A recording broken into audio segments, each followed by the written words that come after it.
અમેરિકાના પ્રમુખ Donald Trump એક તરફ ઈરાન સાથે વાર્તાલાપ પણ કરી રહ્યા છે તો બીજી તરફ ઈરાન પર તેમના હુમલાઓ સતત ચાલુ છે. ડોનાલ્ડ ટ્રમ્પે ટ્રુથ સોશિયલ નામની સાઇટ પર એક નવી પોસ્ટ કરી છે જેમાં તેમણે ઈરાનના સિવિલિયન ઇન્ફ્રાસ્ટ્રક્ચર પર હુમલાઓ કરવાને લઈને અને ઈરાનના ખાર્ગ ટાપુને પચાવી પાડવાને લઈને ધમકી આપી છે. તો સામે ઈરાન દ્વારા પણ એક વિડીયો જાહેર કરવામાં આવ્યો છે જેમાં તેમણે જણાવ્યું છે કે ખાર્ગ આઇસલેન્ડને બચાવવા માટે તેમની સેના સંપૂર્ણપણે તૈયાર છે. તો આ તરફ સાઉથ આફ્રિકામાં જે ઈરાનની એમ્બેસી આવેલી છે તેમણે અમેરિકાને લઈને એક કાર્ટૂન તેમના પ્લેટફોર્મ એક્સના એકાઉન્ટ પર પોસ્ટ કર્યું છે અને હવે આ પોસ્ટ સોશિયલ મીડિયામાં ખૂબ જ વાયરલ થઈ રહી છે. તો આવો જાણીએ સમાચાર વિસ્તારથી. નમસ્કાર, જમાવટ સાથે હું છું પાર્થ.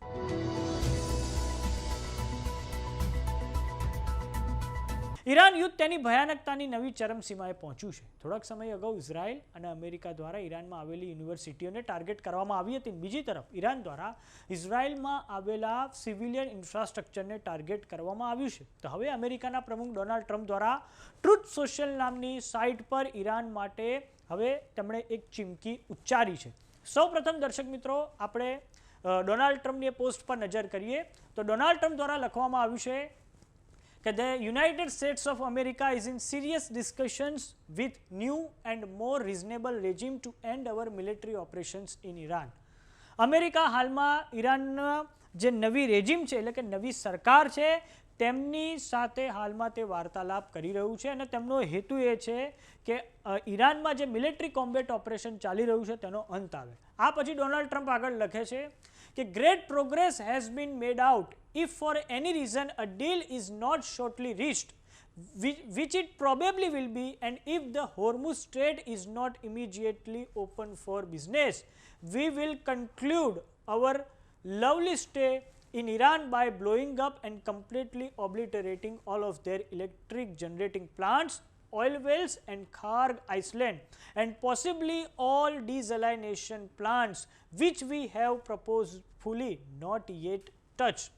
ડોનાલ્ડ ટ્રમ્પે ધમકી આપી છે કે જો આગામી સમયમાં સ્ટ્રેટ ઓફ હોર્મુઝને ખોલવામાં ન આવી અને સાથે જ કોઈ પણ ડીલ ઈરાને અમેરિકા સાથે ન કરી તો અમેરિકા આવનારા સમયમાં જે ઇલેક્ટ્રિક જનરેટિંગ પ્લાન્ટ છે આ ઉપરાંત જે ઈરાનનું ઓઇલ ઇન્ફ્રાસ્ટ્રક્ચર છે અને ખાર્ગ આઇસલેન્ડને તેઓ ખૂબ મોટા પાયે નુકસાન કરશે અને આ ઉપરાંત ઈરાનના જેટલા પણ ડિઝેલાઇનેશન પ્લાન્ટ છે એટલે કે પાણી શુદ્ધિકરણના જે પ્લાન્ટ છે તેને ખૂબ મોટા પાયે નુકસાન કરવામાં આવશે. અને હજી સુધી ડોનાલ્ડ ટ્રમ્પ એવું દાવો કરી રહ્યા છે કે હજી સુધી અમે આ વસ્તુઓને ઈરાનમાં ટચ કરી જ નથી. આગળ ડોનાલ્ડ ટ્રમ્પ એવું લખે છે this will be in retribution for our many soldiers and others that Iran has butchered and killed over the old regime's 47-year reign of terror. પાછલા 47 વર્ષથી એટલે કે 1979માં જ્યારથી ઇસ્લામિક રેજીમ ઈરાનમાં સત્તામાં આવી છે ત્યારથી તેમણે અમેરિકાના જે સૈનિકોની હત્યા કરી છે તેનો આ રીતે બદલો લેવામાં આવશે. Thank you for your attention two this matter, president Donald જે ટ્રમ્પ.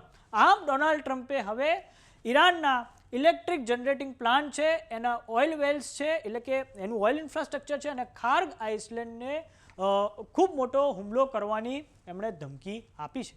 હવે દર્શક મિત્રો આપણે નકશાની મદદથી સમજીએ કે આ ખાર્ગ આઇસલેન્ડનું ઈરાન માટે શું મહત્વ છે. તો સૌ પ્રથમ દર્શક મિત્રો આપણે ખાર્ગ આઇસલેન્ડના લોકેશન પર નજર કરીએ તો આ પશ્ચિમ એશિયાનો મેપ છે. પશ્ચિમ એશિયામાં આવેલું છે ઈરાન અને તેને દક્ષિણ દિશામાં આવેલા છે ખાડી દેશો અને ખાડી દેશો અને ઈરાન વચ્ચે એક આવેલો છે પર્શિયન ગલ્ફ. પર્શિયન ગલ્ફની ઉત્તરમાં આવેલો છે આ ખાર્ગ આઇસલેન્ડ. આ ખાર્ગ આઇસલેન્ડની વાત કરીએ તો તે મેઇનલેન્ડ ઈરાનથી 25 કિલોમીટર દૂર છે. અહીંથી ઈરાનના 90% જેટલું ક્રૂડ ઓઇલની નિકાસ થાય છે એટલે કે ઈરાનનું જેટલું પણ ક્રૂડ ઓઇલ છે તેની નિકાસ એ આ ખાર્ગ આઇસલેન્ડથી થાય છે. અંદાજે 1.5 મિલિયન બેરલ પર ડે જેટલું ઓઇલ અહીંથી બહાર જાય છે અને જે પણ આવક થાય છે તેનાથી ઈરાનની સેના જેનું નામ છે IRGC એટલે કે ઇરાનિયન રિવોલ્યુશનરી ગાર્ડ કોપ એ સીધી જ આવક તેના ખાતામાં જાય છે. અને હાલમાં તમે જેટલા પણ હુમલાઓ બેલેસ્ટિક મિસાઇલની મદદથી જોઈ રહ્યા છો, જેટલા પણ હુમલા ડ્રોનની મદદથી જોઈ રહ્યા છો તે તમામે તમામ બેલેસ્ટિક મિસાઇલો અને ડ્રોન આ આવકમાંથી જ IRGC દ્વારા ઊભા કરવામાં આવ્યા છે અને માટે જ અમેરિકાના પ્રમુખ ડોનાલ્ડ ટ્રમ્પ ઈરાનના અર્થતંત્રના હૃદય સમાન ખાર્ગ આઇસલેન્ડ પર કબજો મેળવીને ઈરાનમાં સત્તા પરિવર્તનનો માર્ગ મોકળો કરવા માગે છે. 13મી માર્ચે પણ અમેરિકાના સેન્ટ્રલ કમાન્ડ દ્વારા આ ખાર્ગ ટાપુ પર ખૂબ મોટા પાયે બોમ્બમારો કરવામાં આવ્યો હતો અને ત્યાં જેટલું પણ મિલિટરી ઇન્ફ્રાસ્ટ્રક્ચર હતું તેને બરબાદ કરી નાખવામાં આવ્યું હતું અને માત્ર ને માત્ર ત્યાં તેની જે ઓઇલ ફેસિલિટી હતી તેને છોડી દેવામાં આવી હતી કે જેનાથી આંતરરાષ્ટ્રીય બજારોમાં ક્રૂડ ઓઇલના ભાવોમાં વધારો ન થાય. તો હવે ડોનાલ્ડ ટ્રમ્પે જે ધમકી આપી છે તો તેની સામે ઈરાન દ્વારા પણ એક વિડીયો બહાર પાડવામાં આવ્યો છે અને જેમાં તેમના દ્વારા જાહેરાત કરવામાં આવી છે કે જો ખાર્ગ આઇસલેન્ડ પર અમેરિકા કોઈ પણ પ્રકારનો હુમલો કરશે તો ઈરાનની સેના સામનો કરવા માટે તૈયાર છે.